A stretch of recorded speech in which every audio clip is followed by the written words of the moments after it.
በከተማችን ድሬዳዋ የወለደውን ተንከባክቦ ያሳደገውን ለወግ ለማዕረግ ያበቃውን ወላጅ አባቱን በአሰቃቂ ሁኔታ ከጓደኛው ጋር በመሆን የገደለው ተከሳሽ። አሰላሙ አለይኩም ወራህመቱላሂ ወበረካቱ። ድነት ከበረ ተመልካቾች እንኳን ደህና ቆያችሁ። እንግዲህ እንደተለመደው ዛሬም በአዲስ ቪዲዮ ተገናኝተናል። መልካም ጁማአ ብያለሁ። የጁማአ ቪዲዮ ነው። ጁማአ እንዴት ነው? ከናንተ ጋር እንዴት እያለፈ ነው? ከኔ ጋር አልሐምዱሊላህ ረቢል ዓለሚን ጥሩ ጁማአ እያሳለፍኩ ነው። ጥሩ ቀን ነው። እንግዲህ ይሄን ቪዲዮ ላይክ በማድረግ ጀምሩት። ለዚህ ቤት አዲስ ከሆናችሁ ሰብስክራይብ በማድረግ የቤተሰብ ያባል እንዲሆኑ ጠይቃለሁ። ቀጥታ ወደ ዛሬ ቪዲዮአችን እናልፋለን። በከተማችን ድሬዳዋ የወለደውን ተንከባክቦ ያሳደገውን ለወግ ለማዕረግ ያበቃውን ወላጅ አባቱን በአሰቃቂ ሁኔታ ከጓደኛው ጋር በመሆን የገደለው ተከሳሽ ግለሰብ እንግዲህ በድሬዳዋ ነዋሪዎች ዘንድ ሲያነጋግር ቆይቷል። ይህንንም መዝገብ የድሬዳዋ ፖሊስ ጠቅላይ መምሪያ ከኢፌድሪ ፍትህ ሚኒስቴር ድሬዳዋ ቅርንጫፍ ጽህፈት ቤት ጋር በጋራ በመሆን ምርመራውን አጣርተው የፍርድ ሂደቱን ሲከታተሉ ቆይተዋል። በዛሬው ዕለትም በፌዴራል ከፍተኛ ፍርድ ቤት ውሳኔ ያገኛል። ይህንንም የውሳኔ ሂደት ተከታትለን የምናደርሳችሁ ይሆናል። አብራችሁን ቆዩ። የወንጀል ድርጊት አፈጻጸም ባገናዘበ መልኩ አንደኛ ተከሳሽ በሞት ቅጣት እንዲቀጡ ፍርድ ቤቱ በወንጀል ሕግ አንቀጽ 117 አንቀጽ 539 አንድ መሰረት በወንጀለኛ መቅጫ ስነ ስርዓት ቁጥር 149(5) የቅጣት ውሳኔ በሙሉ ድምፅ ሰጥቷል። ሁለተኛ ተከሳሽ በ20 ዓመት ጽኑ እስራት እንዲቀጣ ፍርድ ቤቱ በወንጀል ሕግ አንቀጽ 539 አንድ እና በወንጀለኛ መቅጫ ስነ ስርዓት ቁጥር 149(5) መሰረት የቅጣት ውሳኔ በሙሉ ድምፅ ሰጥቷል። ትዕዛዝ አንደኛ ተከሳሽ አቶ ቤካ ኑረዲን አሊዬ በሞት እንዲቀጡ ተወስኗል።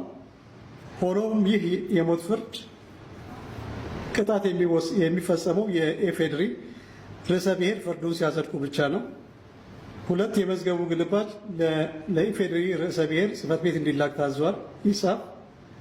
ሶስት የፌዴራል ጠቅላይ ዓቃቤ ሕግ የመዝገቡን ትክክለኛ ግልባጭ ለኢፌድሪ ርዕሰ ብሔር ጽህፈት ቤት እንዲደርስ እና አፈጻጸሙ እንዲከታተል ታዟል። ይጻፍ። የድሬዳዋ ሁሉ አቀፍ የማረሚያና ማረፊያ ቤት ማዕከል በአንደኛ ተከሳሽ ላይ የሞት ቅጣት ወይም የሞት ፍርድ የተጣለበት መሆኑን አውቀው ጥብቅ ክትትልና ቁጥጥር በማድረግ ቅጣቱን ተከታትለው እንዲያስፈጽም ታዟል። ይጻፍ። ሁለተኛ ተከሳሽ አቶ ሊበን ወንደሰን እሸቱ በ20 ዓመት ጽኑ እስራት እንዲቀጣ ተወስኗል። በሁለተኛ ተከሳሽ ላይ የተወሰነው የ20 ዓመት ጽኑ እስራት የድሬዳዋ ሁሉ አቀፍ ማረሚያና ማረፊያ ቤት ማዕከል እንዲያስፈጽም ታዟል። ይጻፍ። የውሳኔ ግልባጭ ለግራ ቀኙ እንዲሰጥና የድሬዳዋ ሁሉ አቀፍ ማረፊያና ማረሚያ ቤት ማዕከል እንዲላክ ታዟል። ይጻፍ። የይግባኝ መብት ነው። መዝገቡ ተዘጋ። ወደ መዝገብ ቤት ይመለስ። እንግዲህ እንደተመለከታችሁት ነው በፌዴራል ከፍተኛ ፍርድ ቤት አንደኛ ተከሳሽ ቤካ ኑረዲን የሞት ፍርድ የተፈረደበት ሲሆን ሁለተኛ ተከሳሽ ሊበን ወንደሰን በ20 ዓመት ጽኑ እስራት እንዲቀጣ ፍርድ ቤቱ ውሳኔ አስተላልፎበታል። በእኛ በክርስቲያኖችና በእስልምና መካከል ያለው ሰፊ ልዩነት በዚህ በአንድ ሴንቴንስ በአንድ አረፍተ ነገር የተያዘ ነው። እኛ ምንድነው የምንለው? ኢየሱስ ያድናል ነው የምንለው። እነሱስ ምንድነው የሚሉት? አላህ ይገላል ነው የሚሉት። ታዲያ ወዳጄ የሚገል ነው የሚያድን ይሻላል? የትኛው ይሻላል? ምርጫው ያንተ ነው። እስልምና ይኸው አላህ ይገላል እያሉ ነው። እኛ ክርስቲያኖች ደግሞ ምንድነው የምንለው? ኢየሱስ ያድናል ነው የምንለው። አንድም ቀን ይገላል ሲሉስ ተሰምቶ አይታወቁም አሉ። አዎ አንልም። ለምን እንላለን እንዴ? መሞት እኮ የሚታወቅ ነገር ነው። ምንም እኮ አዲስ ነገር አይደለም። ሰዎች ይሞታሉ። ሰው ይወለዳል፣ ይሞታል። አዲስ ነገር አይደለም። በእርግጠኝነት ከ100 ዓመት በኋላ ሁላችንም እኔም የለውም፣ ካሜራማንም የለም፣ እናንተም የላችሁም፣ አቡ ሃይደርም የለም፣ ማንም የለም። ሁላችንም እንሞታለን። አዲስ ጄኔሬሽን ይመጣል። ስለዚህ እኛ ኢየሱስ ያድናል የምንለው ለምንድን ነው? ሰው ሁሉ ሟች ስለሆነ ነው። ሰው ሁሉ ሟች ስለሆነ ኢየሱስ ያድናል ብለን እንናገራለን። ተመልከቱ። በተለይ ሙስሊሞች፣ እውነትን ማወቅ የምትፈልጉ ሙስሊሞች በደንብ ስሙኝ። መሞታችሁ አይቀርም። ትሞታላችሁ። ወይም በአደጋ ወይም በህመም በተለያየ መንገድ ትሞታላችሁ። አዋቂውም የማያውቀውም ወንዱም ሴቱም ሀብታሙም ድሃውም እንደሚሞት እርግጠኛ ነው። በጣም እርግጠኛ ነው። ታዲያ እንደዚህ 100% እርግጠኛ በሆንበት ነገር ላይ መጥቼ ትሞታለህ ብለህ ምን ይገርማል? ምን ይደንቃል? የሚገርመው ከሞት በኋላ ግን ህይወት አለ፣ የሚያድን አለ፣ የዘላለም ህይወት አለ የሚለው ንግግር ስለ አዳኙ ማውራት ግን እሱ ያስገርማል፣ ያስደንቃል። ደግሞም ለሰዎችም የኔ ምስራች መናገር አስፈላጊ ነገር ነው። ሰባኪዎቻችን ሁሌም ሲሰብኩ ኢየሱስ ያድናል ይላሉ። ይገድላል ሲሉ ሰምተን አናቅም አንድም ቀን። ኧረ አላህ ይገድላል ነው እኛ ደግሞ የምንለው። ያልገባቸው ሰዎች እንዴት ይላሉ? ጌታ ያድናል እንጂ እንዴት ይገድላል? እና ማን ነው የሚገድለው? ሰይጣን ነው ይላሉ። እርግጠኛ ናችሁ? አዎ ጥሩ። ሰይጣን የገደለው መዳኑንና መኖሩን አምላክ የፈለገለትን ሰው ነው ወይስ አይደለም ነው ጥያቄው። የሰውየውን መኖር አምላክ ፈልጎለት ከነበር ሰይጣን መጥቶ ከገደለው በሰውየው ላይ ኃይል ያለው አምላክ ሳይሆን ማን ሆነ? ሰይጣን ሆነ ማለት ነው። ስለዚህ ሊመለክ የሚገባው ሰይጣን ነው። አይ መጀመሪያውኑ አምላክ እንዲጎዳ እንዲገደል ፈቅዶ ነበር ከተባለስ ሰይጣን ሰበብ ሆነ እንጂ ጉዳት ከሱ ዘንድ ሊመጣ አይችልም። ስለዚህ እንደኛ ሙስሊሞች እምነት ሰዎችን የሚያድን ብቻ ሳይሆን ጌታ አላህ የሚገድልም እርሱ ብቻ። ወደዚህ ዓለም ስንመጣ ያለሱ ውሳኔ ያለሱ ፍቃድ እንዳልተወለድን እንዳልመጣን ሁላ ይሄንን ዓለም ስንሰናበትም ያለሱ ውሳኔ አንሞት። ማንኛይቷም ነፍስ ሕያው የተደረገችው በጌታ አላህ እንደሆነ ሁላ ምትሞተውም በሱ ውሳኔ ነው። ጥቅምም ጉዳትም ሚነላህ ከአላህ ብቻ ነው የምንለው። እስቲ ኢየሱስ ይገድላል ይበሉ። አይችሉም። ቃሉም ላይ የለም እነሱም አላሉም። ያው ያንተን ቀልብ የሚስበው ሁሌ የሚማርከው ያድናል ስለሆነ ብቻ ነው። መግደል ካልቻለ ማዳኑን እንዴት ቻለ ታዲያ? ይገድላል። የኛ ጌታ ግን ራሱ እንደነገረ ሁወ الذي يحيي ويميت ሕያው ያደርጋል ይገድላልም ነው። ማዳን ሕያው ማድረግ ብቻ ሳይሆን መግደልም የሱ ስልጣን ነው። ሊያብራራልኝ ምንስ ነው የፈለኩት? አሁን አምላክ ተወግቷል ወይንስ አልተወጋም? አምላክ በስጋሽ ስጋ ብቻ ነው የተወጋው ልበል? ለያዘ እሱን አምላክ አልተወጋም ወይንስ አምላክ ስጋም አብሮ ነው የተወጋው? ተወግቷል። በስጋ ሲወጋ አምላክ ነው የተወጋው ተብሏል። የተወጋው ይሁን። አሜን ነው። አስተግፍሩላህ። ሊያሳይ ለምሳሌ ተመልከት። አሁን ቁጥር 8 ላይ ምን አለ መሰለህ? ያለውና የነበረው የሚመጣውም ሁሉንም የሚገዛ ጌታ አምላክ አልፋና ኦሜጋ እሱ ነው አይልም። እኔ ነኝ ይላል ነው ያለው ቃል። ይላል የሚለው ማን ነው እኮ? ያመለከተው ኢየሱስ ነው እየተናገረ ያለው ዮሐንስ። ይሄን ቃል እየተናገረ ያለው ዮሐንስ ነው እንጂ ኢየሱስ አይደለም አይደለ እኮ። እየተናገረ ያለው ምንጩ እኮ ኢየሱስ ነው። ተናገረ። የንግግሩ ምንጩ ኢየሱስ ነው። ልንመጣ አይደለም። ያለና የነበረ የተባለው ማን ነው? እሱ ጋር ኢየሱስ።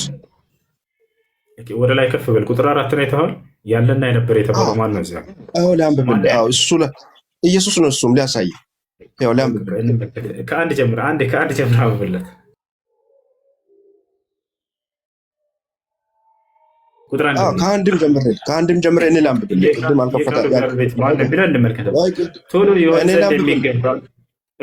እኔ ነኝ እኮ እያነበብኩ የነበረው። እሱ ቶሎ ይሆን ዘንድ የሚገባውን ነገር ለባሪያዎቹ ያሳይ ዘንድ እግዚአብሔር ለኢየሱስ ክርስቶስ የሰጠው በእርሱም የተገለጠው ይህ ነው። በማን ነው የተገለጠው? ቃሉ የማን ነው? ባለቤቱ እግዚአብሔር ነው አይደለ? ለኢየሱስ ሰጥቶት ነው አይደለ? የቃሉ ባለቤት ማን ነው? የሰጠው ምኑን ነው የሰጠው? ቃሉን ያው ቃሉ ባለቤቱ። ስለዚህ ማን ነው ሰጪው? ሰጪና ተሰጪ። ቃሉ የማን ነው? ችግሩ ቃሉ የማን ነው እኮ አይደል ነው እንጂ ያውና መጀመሪያ ሰጪ አስቀምጠልህ እኮ እግዚአብሔር ለኢየሱስ የሰጠው አለ። የሰጠው ሲል ጊዜ ሰጪ አለ፣ ተቀባይ አለ፣ የተሰጠ ነገር አለ። ሰጪው ማን ነው? እዚህ ጋር የቃሉ ባለቤት ሁሉን ወራሽ መሆኑን እኮ ነው የሚያሳየው። ሁሉን ወራሽ እኮ ነው ኢየሱስ። አይደለም የሰጠው ይላል። ሰጪው ማን ነው የተባልከው? አሁን ለኢየሱስ የሰጠው ማን ነው? እግዚአብሔር ሁሉን የሰጠ ኢየሱስ ደግሞ አለ። ተመልከት፣ ኢየሱስ አብ ነው ሰጪው። ተሰጪው ማን ነው? የተሰጠውስ ማን ነው? የተሰጠው ማን ነው? ኢየሱስ። በጣም ጥሩ። ምንድን ነው የሰጠው? ያልሰጠው ምን አለ? ቃሉን የሰጠው እሱ ነው አይደለ? የዚህ ጋር እየተናገረ ያለው መልሱ ያልሰጠው ያልተሰጠለት ሁሉ ነገር የቃሉ ባለቤት እዚህ ጋር የተሰጠው ምንድን ነው? አሁን እሱ ሁሉን ወደ ፍጻሜ እንዲያመጣ እግዚአብሔር አብ ሁሉን ለወልድ ማስረከቡን አይደለም እንደሚል አይደለም እዚህ ጋር ማውራ። ስለዚህ ይኸውልህ የቃሉ ባለቤት የቃሉ ዋና ባለቤት ማን ነው? እግዚአብሔር አብ ነው። ስለዚህ እየተናገረ ያለው እግዚአብሔር ባሪያዎቹ የተባሉት ማን ናቸው? እሺ እሱ ሲመኛል ባሪያዎቹ አንድ ሲሆን ባሪያዎቹ የማን ባሪያዎች ናቸው? አሁን እሱ ወደ እሱ እንመጣለን። አሁን የቃሉ ባለቤት እዛ ጋር እየተናገረ ያለ አዳምጥ እንጂ በፈጣሪ ጠየቅ ካለ ልክ ለመልስ ለምን ጣልቃ ትገባለህ?